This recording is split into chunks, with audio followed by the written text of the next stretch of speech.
भाई इस वीडियो में मैं नॉर्मली बात नहीं कर पाने का भाई। मेरे अंदर हो रखा भाई गुस्से का ज्वालामुखी। इसलिए आज भाई ये एक नया वर्जन, नया सेक्शन हम इंट्रोड्यूस कर रहे हैं इस चैनल पे कि जब भी कोई गुस्सा जेन्युइन होगा या फिर कहीं पे एग्रेशन चाहिए होगा तो उसको हम भाई देसी अंदाज में निकालेंगे, उत्तर प्रदेश के अंदाज में। इसलिए भाई इसे कहें गमछा, जिन भाइयों को नहीं पता। और इसे जो मैंने मोड़ के बांधा, इसे कहें भाई मुंडासा। तो ये मुंडासा तब बांधा जा जब भाई बंदा हो पूरा अग्रेशन वाले फॉर्म में। यार भाई,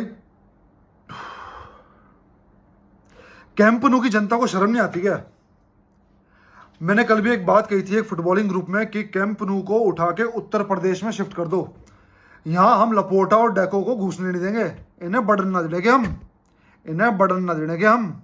बर्डन मतलब घुसने नहीं देने के, तो इन्हें बढ़ने ना देने के भाई हम। क्योंकि फैंस का तो ऐसा फुद्दू काट रखा भाई, जिनसे तुम रेवेन्यू कमाते हो टी शर्ट से, जिनसे तुम रेवेन्यू कमाते हो आई बॉल से, जिनसे तुम रेवेन्यू कमाते हो टीवी से, जिनसे तुम रेवेन्यू कमाते हो टिकट से।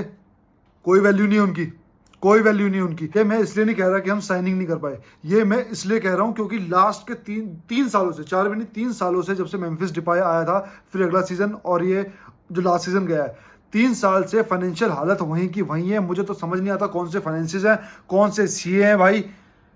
सब कुछ परे है, सब कुछ परे है। और भाई मैं इसमें मड्रिड को भी इंक्लूड कर रहा हूँ। ये फुटबॉल बहुत बदल चुका है। ये अब क्लब सेंट्रिक फुटबॉल रहा ही नहीं है, ये एक प्लेयर सेंट्रिक फुटबॉल हो गया। जैसे कि मड्रिड और बारसा के बारे में कहा जाता था कि इनकी ट्रेन सिर्फ एक बार आती है। मड्रिड के केस में हमने देख लिया कि मड्रिड ने भी अपनी सेल्फ रिस्पेक्ट पे मुंह दिया, और वहाँ पे 1 या 2 साल से जब से एम्बापे ने उनको मना किया, ये पीछे भागते रहे। और उनमें से किसी ने एक लाइन भी यूज़ की थी क्लब में से कि मड्रिड की ट्रेन तो एक बार आती है। तो वो ट्रेन दोबारा घूमी और एम्बापे को लेके आई, थूका चाट लिया मड्रिड ने। अब तक बारसा के मुंह से मैंने ये बात नहीं सुनी थी। कल भी मैंने एक उड़ती न्यूज़ सुनी कि बारसा वाले बोल रहे हैं कि बार्सिलोना की ट्रेन तो निको विलियम्स के लिए एक ही बार जाएगी। लिख के ले लो, लिख के, थूक के चाटेंगे ये भी। ये अब वो फुटबॉल रहा ही नहीं है भाई। पैसे ने इस फुटबॉल को इतना ग्रैब कर लिया है आफ्टर नेमार का ट्रांसफर कि भाई प्लेयर की इंपॉर्टेंस ज्यादा बढ़ गई है और क्लब की इंपॉर्टेंस हो गई है कम। मतलब प्रिंसिपल्स खत्म हो चुके हैं भाई कि किसे कहाँ खेलना है, कहाँ नहीं खेलना। एक टाइम पे मड्रिड, बारसा और मैनचेस्टर यूनाइटेड को प्लेयर्स मना नहीं कर पाते थे। बीच में मेन्यू के दिन खराब चले तो वहां मना करना शुरू किया। फिर बारसा के दिन जो है वो खराब होने चालू हुए, ठीक है। मड्रिड में भी हालैंड ने मना कर दिया जाने को, सिटी में गया वो, ठीक है। वैसे बारसा की तो हालत ही खराब है भाई। हम तो जगत, हम तो हो रखे कतई बिल्कुल। हमें तो कोई भी आके बजा के चला जा भाई, कोई भी आके बजा के चला जा, लट पेल के चला जा हमारे गात पे मतलब हमारे शरीर पे। आज ऐसी लैंग्वेज यूज़ होगी बीच बीच में भाई। मैं चाह रहा था कि पूरी गाँव की लैंग्वेज यूज़ करूँ, लेकिन भाई आधे बंदों को समझ नहीं आएगी, तो मैं बीच बीच में वर्ड्स भी यूज़ करूँगा और उनके मतलब भी बताऊँगा। तो भाई हमारे गात पे लट फेर के जा रहा हर प्लेयर।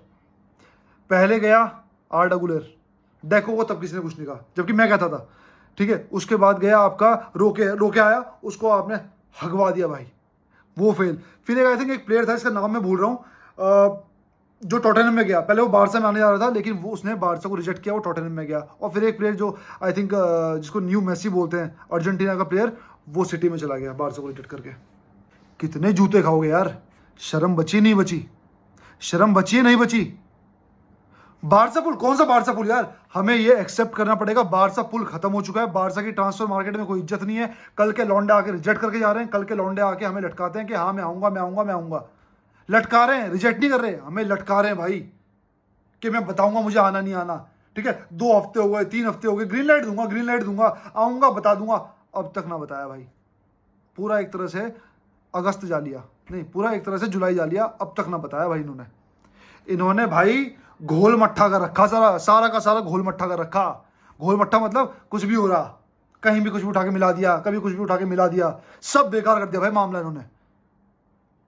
फैंस, मैंने कल कहा था आई थिंक वीडियो में कि 1-2 दिन में डिस्कस करेंगे निको का जब कुछ आएगा, लेकिन भाई हालांकि 99% डन है वो एथलेटिक बिल्बाओ में रुकेगा। बार्सिलोना मैनेजमेंट मूत दिया निको ने, और उस मूत की छींटें हम फैंस के मुंह पे पड़ी हैं। वो बेइज्जती फील होती है यार, वो एग्रेशन।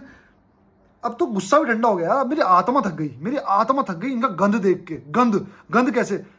अब क्या हुआ, जैसे ये न्यूज खत्म हुई, डैनी ओल्मो के लिए पॉजिटिव। अरे यार, फिर न्यूज आई कि बारसा का मैनेजमेंट अब भी ट्रस्ट करता है डेको को। कर लो क्या करोगे, पाड़ लो, इनका क्या पाड़ोगे। हम तुम इनके लिए मैटर नहीं करते, नहीं करते। मैं आज देख रहा था बारसा के चैनल्स पे भी, जो यहाँ के इंडिया के क्रिएटर्स हैं उनके चैनल्स पे भी जो ऐड आते हैं ना, पहले ऐड, वो मड्रिड के आ रहे हैं भाई। मड्रिड इतना पैसा इन्वेस्ट कर रही है इंडिया में। मड्रिड इतना ज़्यादा दुनिया के सबसे बड़े एक तरह से मार्केट को, जो फुटबॉलिंग एक इमर्जिंग मार्केट है और आगे जाके बिगेस्ट मार्केट बनेगा, उसको एंगेज कर रही है। बारसा का कुछ देखा आपने? ये तो वही बात हो गई, इंडिया के मैच में पाकिस्तान के ऐड चल रहे हैं। हर जगह फेल हो रहे हैं हम, हर जगह, ट्रांसफर्स में, ट्रॉफीज में, प्लेयर्स में, सोशल मीडिया मैनेजमेंट में और टारगेट करने में न्यू मार्केट्स को। कहां जाएं, कहां डूबें? और इन्हें परवाह भी नहीं है, इन्हें परवाह भी नहीं है। डैनी ओल्मो को लाके हमें पकड़ा देंगे। रूंगा मतलब जो वो होता है ना भाई, सब्जी खरीदने जाते हो, बाद में थोड़ा सा फ्री का धनिया और मिर्च मिल जाती है, तो वो धनिया मिर्च लेके डैनी ओल्मो की हमें ले जाएंगे सीजन के अंदर। या जब तुम्हें पता है निको विलियम्स 80% नहीं आएगा तो तुम्हें क्या और प्लेयर्स पे बेट नहीं करनी चाहिए थी, और विंगर्स पे बेट नहीं करनी चाहिए थी? कल न्यूज आती है कि हैंसी फ्लिक ने बोला कि मुझे डिफेंसिव मिडफील्डर और तुम एक लुइस डियाज नाम का एक प्लेयर लाके दे दो, मैं इनकी गारंटी देता हूं। अचानक ये न्यूज आ गई। इन्हें पता था फैन बेस गर्म है, कोई न्यूज लीक करो फटाफट, वरना ये और जूते मारेगा हमें। हमें नहीं पता ये झूठ है, हमें नहीं पता ये झूठ है। झूठ तुम बोलो, तुम फंसते रहोगे। आई डोंट नो भाई, कैंप पुनो के क्राउड पे अगर यूपी हरियाणा के बंदे भर दो, बस आगे क्या बताऊं। लपोटा डेको को बढ़ने मत दो कैंप नु में। और ये मेरे दिल से आवाज निकल रही है, हर बारसा फैन के दिल से आवाज निकल रही है। जैसे कि आता है ना, लपोटा तो भाई मेरे को लगता है हलवाई, ठीक है, और डेको मेरे को लगता है भाई बस इसका खाने का ही काम है, दिन प्रतिदिन फूलता जा रहा है खा के। क्या क्या तूने क्लब के लिए अब तक ऐसी कौन सी साइनिंग दे दी जिससे कि हमारी हिस्ट्री चेंज हो जाए आगे जाके? कुछ नहीं है, कुछ नहीं है। मोटिवेट होने के लिए कुछ नहीं है, प्री सीजन में जाने के लिए कुछ नहीं है, बस गंदगी है, पॉलिटिकल न्यूज है। और ये न्यूज भी बार्सिलोना ही लीक करवाती है कि फैंस को किसी तरह एंगेज करके रखो। मैं एक बात और बोलता हूं, जो सेकंड टॉपिक है इस वीडियो का, इन्होंने सेम टेक्निक फॉलो की है जो इन्होंने जावी के केस में की थी। जावी का इन्होंने बोला कि भाई एक काम कर दे, तू जाके बोल दे पब्लिक में कि भाई मैं तो रिजाइन मार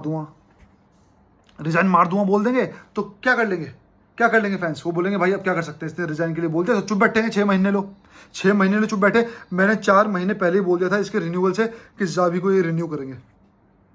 इतनी इनकी राजनीति समझता हूं भाई, और आप लोग भी समझते होंगे कि जावी को ये रिन्यू करेंगे। इन्होंने रिन्यू किया। अगर जावी वो स्टेटमेंट ना देता तो भाई ये जावी हमारी छाती पे बैठ के मुंह अभी भी दलता। फ्लिक आ गया, थोड़ा सा गेम प्ले की उम्मीद है, इससे ज्यादा भाई मुझे कोई उम्मीद है नहीं। प्लस वही इन्होंने निको विलियम्स के केस में किया कि निको के से ना एंगेज रखो, ताकि फैंस के मन में ना एक वो रहे। क्यों? उन्होंने एम्बाप्पे साइन कर लिया, फैंस हमें गाली देंगे, ठीक है। बाकी जो इंटरनल प्लेयर्स है वो भी एक तरह से प्रेशर डालेंगे कि हमारा स्क्वाड तुम ढंग का करो, और तुम ढंग का नहीं करोगे तो प्लेयर्स भी जूते मारेंगे डायरेक्टली नहीं, और फैंस तो डायरेक्टली जूते मारेंगे।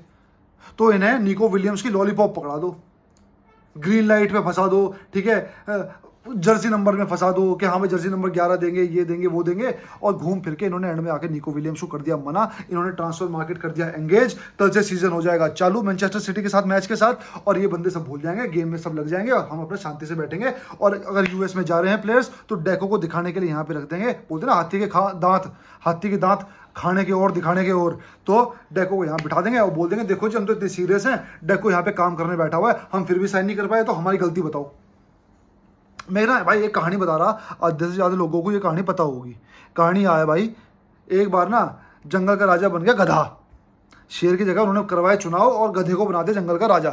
तो एक गया वहाँ पे भाई, तो एक बंदा गया भाई वहाँ पे अपनी फैमिली की कंप्लेंट लेके। बंदा मतलब जानवर। उसने कही कि भैया ये तो मेरे घर पे आके अटैक कर रहे हैं रोज रात को, ठीक है, ये तो मेरे घर की औरतों को छेड़े हैं दूसरे जानवर, तो भाई कुछ करो हमारे लिए। तो गधे ने क्या किया भाई, गधा कभी यहाँ भाग रहा, कभी वहाँ टक्कर मार रहा, कभी यहाँ लौट रहा, कभी वहाँ लौट रहा, कोई सामान कमर पे लादा, फिर भाग रहा, फिर आ रहा। उसे 1 घंटा हो गया भाई करते करते। तो उसने पूछा, जो कंप्लेंट लेके आया था, जो बंदा मतलब जो जानवर कंप्लेंट लेके आया था, उसने पूछा भाई गधे महाराज कर क्या रहे हो? तो गधा बोल रहा भाई देखो मेहनत कर रहा मैं, तो मेरी मेहनत में कोई कमी हो तो बताओ। तो वो हालत है डेको की। डेको वो गधा है, मैं तो भाग दौड़ कर रहा जी, मैं तो ये भी कर रहा जी, मैं तो वो भी कर रहा जी। डायरेक्शन क्या है पता नहीं जी, बोलना क्या है पता नहीं जी, देना क्या है पता नहीं जी। डैनी ओल्मो के लिए तुम टट्टी ऑफर दे दोगे, उसके बाद जाके तुम बोलोगे कि हाँ भाई दूसरा ऑफर लेके आ रहे हैं, पहला ऑफर ऐसे लेके जाएंगे दिखाने को कि भाई हम फकीर हैं। ठीक है, ये इनका काम है, ये इनका वर्किंग स्टाइल है। डैनी ओल्मो भी आएगा इसकी मैं गारंटी लेता नहीं भाई, और मैं तो इनसे उम्मीद करता नहीं भाई, सीधा सीधा बोल दो ट्रांसफर नहीं करना। और भाई जितनी कमेंट सेक्शन में आके इन लोगों को गाली दे सको भाई देना प्लीज। और ये मैं कमेंट सेक्शन है एंगेज करने के लिए नहीं बोल रहा हूँ, प्लीज गाली देना ताकि मैं भी देखूँ ना मेरे जैसे बंदे कितना सोच रहे हैं। चलो भाई, विस्कल बारसा।